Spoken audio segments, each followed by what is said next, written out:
In this video, I'll be showing you how to fix Microsoft error code 657RX for Teams, Outlook, and Office. It's a very simple method, so if you find this video helpful, be sure to drop a like and subscribe.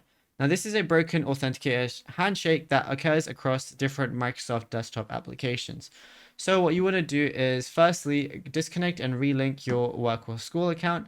And then if that doesn't work, what we want to do is open up the File Explorer. So I can press Windows key and E, and then it's going to look like this.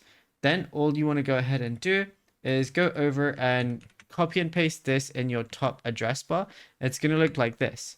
Go ahead and press enter. Obviously, just pause it if you need to. And then all I want to do is highlight everything that is in here. And then all I want to do is just go ahead and delete everything. And as a result, if a file refuses to drop it because it is open in the background, leave it and clear the rest. And this instantly strips away corrupted backend token structures, which should definitely work as a fix. And yeah, it's as simple as that. Now, if you found this video helpful, be sure to drop a like and subscribe. And check out all the other tutorials that we've been posting on the channel as well.